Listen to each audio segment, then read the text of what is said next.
રાધનપુરમાં ખજૂરભાઈને ભરપૂર પ્રેમ મળ્યો. લોકો જોવા, ખજૂરભાઈના દર્શન કરવા લાઈનોમાં મહિલાઓ જોવા મળી. શું કહેવા માંગે છો? બપોરે 1 વાગ્યાનો સમય હતો અને મને હું ક્યારે એક્સપેક્ટેશન કોઈ વસ્તુથી રાખતો નથી.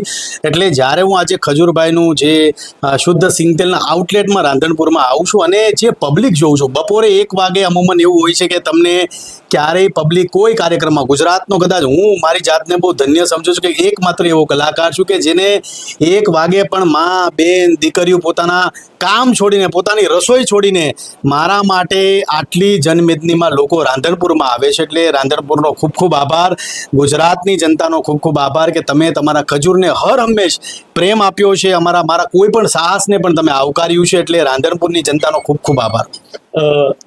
આ વિસ્તારમાં આવે આટલો પ્રેમ જોવા મળ્યો. આપણું સિંગતેલ પણ આપણે બજારમાં મૂક્યું છે, તો આ વિસ્તારની જનતાને શું સંદેશો આપવા માંગો? બસ આ વિસ્તારની જનતાનો એ સંદેશ આપવા માંગુ છું કે થોડું ખાવ પણ સારું ખાવ. ખજૂરભાઈનું જે શુદ્ધ સિંગતેલ છે એ સિંગતેલના ઘણા ફાયદા છે. તમે કપાસિયા તેલ ખાવ છો કે પામોલી તેલ ખાવ છો, આપણી જનરેશને ક્યારેય સિંગતેલને પ્રાધાન્ય નથી આપ્યું. એટલે ગુજરાતની જનતાને, આપણી ગુજરાતીઓની જે આબોહવાને અનુકૂળ કોઈ તેલ હોય તો એ સિંગતેલ છે. એટલે એને સપોર્ટ કરો, એને પ્રેમ આપો. અને મારી ગણતરી હંમેશા એ જ રહી છે કે ગુજરાતની જનતા ફાસ્ટ ફૂડ છે, હોટલ છે, ઘર છે, મકાન છે, દુકાન છે, એ જગ્યા પર લોકો સિંગતેલની મહત્વતા સમજે અને શુદ્ધ સિંગતેલ પોતાના ઘરના રસોડામાં વાપરે.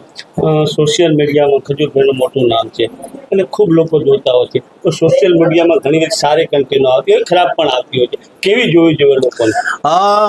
મને જે ફોલો કરવા વાળો જે વર્ગ છે, યંગ છે, એટલે યંગ જનરેશનને હું એ જ કહીશ કે સારું અને સ્વચ્છ કન્ટેન્ટ જેમાં મા, બેન, દીકરીઓ સાથે મળીને જોઈ શકે. ઘણીવાર કેવું હોય છે કે વલ્ગારિટી સમાજમાં એટલી બધી વધી ગઈ છે કે હરેક કન્ટેન્ટ ક્રિએટર હોય, હરેક ઇન્ફ્લુએન્સર હોય, એના મનમાં એવું થઈ ગયું છે કે તમે વલ્ગર કન્ટેન્ટ કાં તો ગાળો બોલશો તો તમે ચાલી જશો માર્કેટમાં. પણ ગુજરાતની જનતા ખૂબ સમજદાર છે અને ગુજરાતની જનતા ખૂબ જાણે છે કે શું સારું છે, શું ખરાબ છે. એટલે જે યંગ જનરેશન છે, જે યુટ્યુબમાં બિલીવ કરે છે, જેને આવનારા ભવિષ્યમાં કન્ટેન્ટ ક્રિએટર બનવું છે, એક્ટર બનવું છે, યુટ્યુબર બનવું છે, તો તમામ લોકોને કહીશ કે શરૂઆતથી ગુજરાત છે સંસ્કારી નગરી છે અને સંસ્કારમાં વધારે બિલીવ કરે છે. એટલે સ્વચ્છ કન્ટેન્ટ વાપરવાનું રાખજો.